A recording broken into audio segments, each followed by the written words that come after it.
mbokk yi ñu ngi leen di nuyu amaan nañ mbégte lool di xate yéen ci xibaaru météo yi li ci gën a fës mooy tàngaay boo xam ne dina fës bu baax ci digg réew mi loolu ànd nag naaj boo xam ne daanaka bët saalum bi dina fa xaw a des tuuti mais li ci des digg réew mi ak bët gànnaar bi daanaka jant bi dina fa fenk bu baax mais nag ay niir nañ ko ci am ci bët saalum li ko dalee Kédougou ba côté Ziguinchor Kolda foofu asamaan si dafa nisoog ak ay taw yu xaw a yem dañ ko gis bu baax bu ñu ñëwee ci biir journal bi li gën a fës bu ñu xoolee carte bi mooy asamaan soo xam ne leer na bu baax guusaay bi nga xam amoon nañ ko ci nawet bi mi ngi wàññeeku guusaay bi daanaka boo leen xoolee ngelaw li nga xam day indi taw mi ngi commencé wàcc ci digg réew mi loolu nag day annoncé nawet boo xam mi ngi dem ndànk-ndànk ba tey nag tàngaay boobu mi ngi commencé di upp ba tax na tey ci guddi jëm ci ëllëg ñu xool lan lañuy demee tàng ak asamaan soo xam ne dina am ay niir mais niir yu xaw a yem ci digg réew mi ak bët gànnaar réew mi mais guddi gi nag na tàng lool Dakar parce que Dakar na am 20 degré ak juróom-ñett bu ñu demee ba ci côté Podor ak Matam foofu tamit guddi gi dina tàng na am 20 degré juróom-ñaar digg réew mi 20 degré juróom ak 20 degré ñeent la ñuy am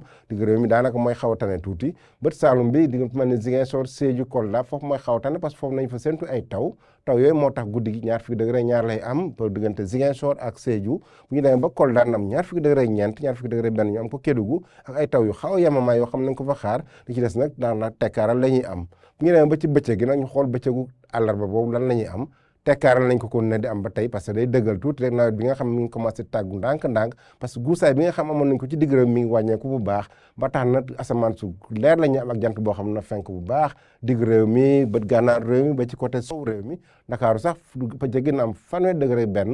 degré yooyu daanaka néew na mais na ànd ak guusaay bu takk loolu moo tax yëg-yëgu tàngaay bi xaw a yokk tuuti Dakar bu ñu demee ba côté Podor 20 degré juróom-ñeent la ñuy am foofu mooy gën a tàng ci guddi gi bët Saalum bi nañ ko ne am ay taw mais ay taw yu xaw a yem nañuy am rek diggante Ziguinchor Sédhiou ba Kolda diggante Kédougou tamit nañu am ay taw yu xaw a yem bu ñu demee ci penku bi nag foofu tamit asamaan si nag leer bu baax ak jant boo xam ne fenk bu baax 20 degré juróom-ñaar Tambacounda dañ ko am fu mel ni Bakel 20 degré juróom-benn tam ñu am ko fële ca Matam donc mbokk yi bu ñu ko tënkee tekkaaral la ñu am tekkaaral ci bët gànnaar réew mi digg réew mi loolu nag day dëggal guusaay bi nga xam mi ngi commencé doon di indi taw mi ngi wàcc tuuti ci bët gànnaar bi ak bët gànnaar nag ay taw yu xaw yem nañ fiy am donc mbokk yi loolu la ñu indi loon mais bu leen fàtte dem suñu plateforme YouTube Twitter ak page WhatsApp bu ANACIM pour ay information yi dañ ko ràññatle ñu leen dox dig daje ba suba ak jàmm wasalaam